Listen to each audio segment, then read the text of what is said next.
گونج اٹھے. ابھی آپ کو گئے ہوئے ایک ہی دن ہوا ہے تو آپ نے خود دیکھ لیا کہ پورا پاکستان نوحہ کر رہا ہے، سینہ کوبی کر رہا ہے، ماتم کر رہا ہے، مرثیے پڑھ رہا ہے. تو میں آپ کو مبارکباد دوں گا کہ لوگوں نے آپ کے مطابق، آپ کی سوچ، آپ کے خیال کے مطابق آپ کی تواضع کی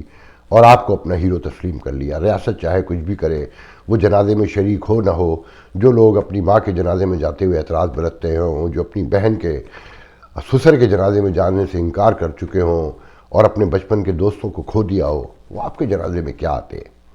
خیر، اصل مسئلہ اس وقت یہ بنا ہوا ہے کہ آپ نے سنا ہوگا کہ سیاست کا ہر فیصلہ، کہ عدلیہ بھی متنازع، حکومت بھی متنازع، پارلیمنٹ بھی متنازع، ہیرو تو تھے ہی متنازع، فوج بھی متنازع تو تھی، اب کھل کر متنازع ہو گئی کہ D G I S I کی پوسٹنگ، جو آپ کو پتہ ہے ایس پی آر نے اعلان کیا گو کہ وہ استحقاق تھا وزیر اعظم کا جو چھین لیا گیا، کیونکہ وزیر اعظم یہ بھول بیٹھا تھا، وہ سمجھ بیٹھا تھا کہ وہ بااختیار وزیر اعظم ہے، جبکہ اسے کوئی سمجھانے والا نہیں تھا کہ نہیں، تم ایک مخصوص کام کے لیے لائے گئے ہو کہ ٹھپا لائی جا لائی جا لائی جا، جہاں بولے گا یہی ہوگا.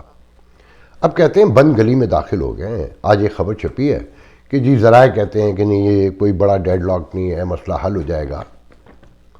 جب تک مسئلہ حل ہوگا سب کچھ ڈیمیج ہو چکا ہوگا. پرویز الہی کا اچانک بولنا مہنگائی ہو گئی ہے، تہادی کا، اسے مہنگائی آج نظر آئی ہے. اور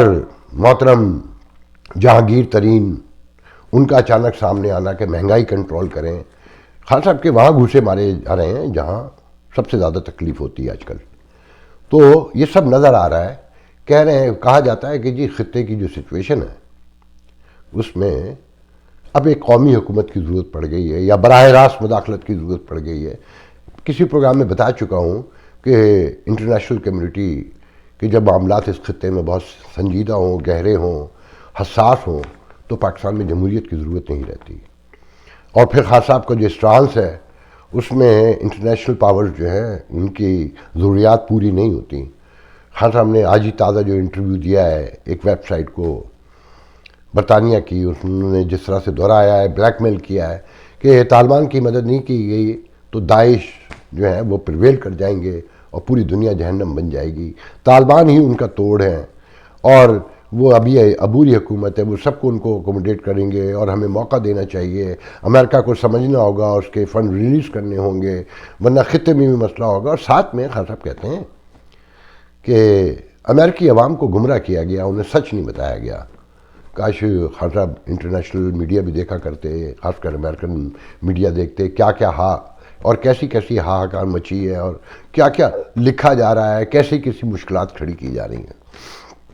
آپ تو ایک لائن برداشت بھی نہیں کر سکتے خان صاحب. اور پھر خان صاحب یہ جو آپ رونا روتے ہیں نا کہ $150 بلین کا پاکستان کو 21 سال میں نقصان ہوا، تو میں اپنے ناظرین کو ایک بات سمجھانا چاہتا ہوں کہ دیکھیں ہم میڈیا دور میں رہتے ہیں، ہر چیز کی ایک نیوز سینس ویلیو ہے. اگر آپ کے ملک کا ایک بڑا ہوٹل گر جائے نا ابھی تو CNN پہ بھی خبر آئے گی کہ اتنا بڑا ہوٹل گر گیا، مگر اسی ہوٹل کے پیچھے 100 جھونپڑیوں میں آگ لگ جائے تو آپ کے اپنے ملک کے چھوٹے سے چھوٹے اخبار میں بھی وہ سنگل کالم خبر ہوگی کہ غریب مر جائے کسی کو فکر نہیں ہوتی. اس ملک میں ابھی اس سال 18 آفتوں میں $104 بلین کا نقصان ہوا ہے، اور گزشتہ سال 22 آفتیں جو ہیں، جو یہ طوفان، سائیکلون اور یہ ڈیزاسٹر ہریکین وغیرہ ہیں، چھوٹی سے چھوٹی، کہتے ہیں کہ چھوٹی سے چھوٹی جو ایونٹ ہوتا ہے تو اس پہ $1 بلین چلا جاتا ہے. پچھلے سال 22 آفتیں آئیں تو $100 بلین سے نقصان ہوا. اور اگر سن 2000 سے لے کر اب تک لگائیں تو جو کووڈ ہے اس کا خسارہ اور جو افغانستان کی جنگوں کا خسارہ، جنگ کا خسارہ ہے نا، اس سے کہیں ڈبل ہے. تو اس قوم کے نزدیک آپ کا سال میں $7-8 بلین لاس جو ہے کوئی معنی رکھتا ہے؟ اس کی کوئی اہمیت ہے؟ یہ آپ کے یہاں ہوگی اور آپ کے یہاں بھی اس کی کوئی اہمیت ہوتی تو اتنی لوٹ مار نہ ہوتی. آپ کو یہ باتیں سمجھنا ہوں گی. آپ یہ سمجھتے ہیں کہ طالبان کی حمایت کر کے جو اکانومسٹ نے میں آپ کے بارے میں چھپا ہے کہ جی آپ کا اپروول ریٹ 48% ہے اور طالبان کی فتح کو پاکستان میں 55% اپروول ریٹ ملا ہے اور آپ کے بیانیوں کو پاکستان میں پسند کیا گیا، اس لیے اب 2023 کا الیکشن بآسانی جیت جائیں گے. نہیں خان صاحب، آپ نے ابھی جو تازہ پنگا لیا ہے نا D G I S I کے لیے، وہ آپ کو مہنگا پڑتا ہوا نظر آ رہا ہے۔ ناظرین، پہلے تو میں آپ کو یہ بتاؤں کہ یہ D G I S I کا اصل جھگڑا کیا ہے۔ دیکھیں، کہا جا رہا ہے کہ جو اندر کے درونی ذرائع وہ کہتے ہیں کہ خان صاحب چاہتے تھے کہ ابھی D G I S I جو موجود تھے محترم جناب جنرل فیض حمید، انہیں کنٹینیو کیا جائے پہلے دسمبر تک اور پھر مارچ تک گھسیٹا جائے، تاکہ کیونکہ جو ملک میں معاملات تھے، جو ہیٹ خان صاحب پہ پڑتی تھی تو وہ وہاں شفٹ ہو جاتی تھی اور وہ اسے بڑا نائسلی ہینڈل کر رہے تھے۔ اچھا، یہ جو آرمی چیف بنانے کی بات ہے نا کہ 1 سال کی کور ہونا چاہیے، یہ کوئی کانسٹیٹیوشنل تو ہے نہیں، پرائم منسٹر کا استحقاق ہے۔ تو خان صاحب جو ہے نا یہ چاہتے تھے کہ اینڈ پہ کسی موقع پہ ان کو بھیج دیا جائے گا اور اس دوران جو ہے نا جتنی ہیٹ ہے وہ لیتے رہیں گے اور وہ ان کے معاملات حل کرتے رہیں گے۔ اب یہ جو جھگڑا ہو گیا، اس سے جو خان صاحب کو سب سے بڑا نقصان پہنچا ہے کہ آئی ایس پی آر نے کور کمانڈر کانفرنس کی بات اپروول کے بعد کہ کس کو بنانا چاہیے، جنرل ندیم انجم کو بنایا ہے، اور خان صاحب جس کی مخالفت کر رہے ہیں، اور اگر یہ تقرری ہو جاتی ہے، سائن کرنا پڑ جاتے ہیں خان صاحب کو، تو آپ کا کیا خیال ہے جنرل انجم جو ہیں وہ خان صاحب کی ہیٹ لیں گے؟ اب وہ تو ان کی سنیں گے نا، جنہوں نے ان کو لانے کے لیے اتنی محنت کی ہے، اتنی کوشش کی ہے اور ان کے لیے اتنی ہیٹ لی ہے۔ جنرل کہا جاتا ہے کہ جنرل فیض کہہ رہا ہوں، جنرل آصف غفور، جنہیں میں غفورہ کہتا ہوں، وہ جنرل نعمان جو پشاور کور کے کمانڈر تھے، ان کو لانی خان صاحب کہ ٹھیک ہے اگر لا رہے ہیں تو ان میں سے لائیں، جو نہیں تسلیم کیا گیا۔ اچھا، یہاں پہ جنرل فیض حمید بھی یہ بھول گئے تھے کہ وہ ایک ادارے سے جڑے ہوئے ہیں، وہ خان صاحب کی سپورٹ سے اکیلے نہیں کھڑے رہ سکتے۔ ہمارے یہاں جس کو بھی پاور مل جاتی ہے وہ اقتدار میں پاگل ہو جاتا ہے نا۔ انہیں یہ نہیں پتہ تھا کہ یہ ایک ادارہ ہے اور ایک کلیکٹیو وزڈم، جو اچھی بری میری تنقید ہے اس پہ گو کے، مگر ان کا فیصلہ ہی پریویل کرتا ہے۔ 70 سال اسی طریقے سے گزر گئے ہیں، تو جنرل فیض حمید بھی عمران خان کے ساتھ کھڑے تھے، جو ان کی غلطی تھی اور جس کی سزا یقیناً ادارہ ان کو دے گا اپنے طریقے سے پولیٹیکلی۔ میں نہیں سمجھتا کہ وہ آرمی چیف بن پائیں گے اس موجودہ صورتحال میں، مگر ایک بات ذہن میں رکھیے گا، خان صاحب ضدی آدمی ہے، وہ نواز شریف نہیں ہے، وہ بے نظیر بھٹو نہیں ہے، اور خان صاحب کو چڑ ہے اس بات سے کہ انہیں فوج کا اسٹوج کہا جائے۔ میں اس کا گواہ ہوں، میں نے اب کچھ پچھلے دنوں بتایا تھا ایک موقع پہ کہ حسین حقانی اور ڈاکٹر تقی ہیں، ایک ہمارے نون ریناؤن ڈاکٹر ہیں، حسین حقانی جو ہمارے سابق صفات کار ہیں، بڑے انٹلیکچوئل ہیں، وہ ایک سیمینار کر رہے تھے، تو عمران خان صاحب نے یہاں اپنی مقامی لیڈرشپ کو فون کیا پی ٹی آئی کی اور کہا کہ یار حسین حقانی کا اور تقی کا کوئی توڑ کرو، یہ سیمینار کرنے جا رہے ہیں اس میں یہ کہیں گے کہ میں فوج کا اسٹوج ہوں۔ تو خان صاحب کو یہ برداشت نہیں کسی صورت سے کہ انہیں فوج کا اسٹوج کہا جائے، وہ کہ وہ ہیں، انہیں پتہ ہے، وہ ان کی ہاں میں ہاں ملاتے رہے، انہی کے سارے وزیر سب کچھ انہی کے ہیں نا، شیخ رشید جیسے لوگ، یہ شوکت ترین بھی ان کے نہیں، مگر خان صاحب کو برداشت نہیں ہے۔ تو اب تو یہ معاملہ باہر آ گیا ہے، اب تو خان صاحب آخر تک جائیں گے۔ خان صاحب دیکھیں ساری عمر وی وی آئی پی رہے ہیں، لوگ ان کی ہاں میں ہاں ملاتے رہے ہیں، اور خان صاحب کی ابھی بھی ہاں میں ہاں ملا کے کام کرائے گئے ہیں۔ خان صاحب کوئی زیادہ ذہین آدمی تو ہے نہیں، کیونکہ خان صاحب کے سامنے پہلے ہی بار کنٹراڈکشن آیا ہے جو خان صاحب کی سے گفتگو کیے بغیر کیا گیا۔ تو یہ لڑائی بڑھتی ہوئی نظر آتی ہے، اور اس لڑائی کے پیچھے اصل کیا چھپا ہے ہمیں نہیں پتہ۔ کچھ لوگوں کا خیال تو یہ ہے کہ کچھ لوگوں کا خیال تو ہے کہ جناب قومی حکومت بننے جا رہی ہے، کہ جو خطے کے معاملات ہیں انہیں ڈیل کرنے کے لیے جو اکانومی کی صورت ہے، اچھے ذہن میں رکھیے گا 2 دن کے بعد 15 تاریخ سے 13، 14، 15 آئی ایم ایف سے پاکستان کے مذاکرات ہیں پیکج کے لیے جو ڈیلے ہو گیا ہے، جو ہولڈ کیا ہوا ہے، شوکت ترین آ رہے ہیں ان کی پورا ڈیلیگیشن لے کے، اس پہ ڈیپینڈ کرتا ہے سارا، جو میں سمجھتا ہوں کہ اگر وہ مذاکرات کامیاب ہوئے تو کن شرائط پہ ہوں گے،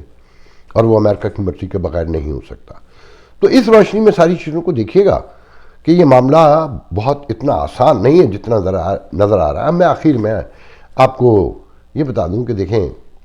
وہاں 1 کروڑ نوکریوں کا مسئلہ کھڑا، ایک نعرہ لگا کے آئے اور نہیں دے سکے۔ یہاں صورتحال یہ ہے کہ 1 کروڑ نوکریاں موجود ہیں مگر لوگ نہیں ہیں، مگر عوام کی جو تھاٹ ہے وہ یہ ہے، غصہ ہے بائیڈن ایڈمنسٹریشن پہ کہ آپ اتنے جاب کریٹ نہیں کر رہے جتنے کرنے چاہیے۔ 1,190,000 کے قریب job last year last month میں سپٹمبر میں 1,94,000 جابس تھیں، مگر ان پہ ترکیب کی جا رہی ہے کہ جابس کم ہیں، جبکہ 1 کروڑ جاب جو چھوٹی جابس ہیں جن میں انسینٹیو ہے کہ اگر آپ جوائن کریں گے، امیزون جیسی کمپنیاں جوائن کرنے پہ $2,000 بھی دے رہی ہیں، ساتھ میں پہلی بار گھر کے پالتو جانور کتے بلی نیزز جو چیزیں ہیں ان کو انشورنس بھی آفر کی جا رہی ہے اور دوسرے بینیفٹس بھی دیے جا رہے ہیں، مگر لوگ جانے کو تیار نہیں ہیں، اور تنقید یہ ہے کہ جی جاب کم کریٹ کر رہی ہے حکومت۔ ایسے میں خان صاحب کہتے ہیں کہ امریکی عوام کو افغانستان کے بارے میں کچھ پتہ ہی نہیں ہے۔ میں اس سے زیادہ آج گفتگو نہیں کرنا چاہتا، دعا کیجئے کہ پاکستان میں موجود بحران ٹل جائے تو بہتر ہے، ورنہ اس کے کانسیکوینسز بہت خطرناک ہو سکتے ہیں۔ اللہ حافظ۔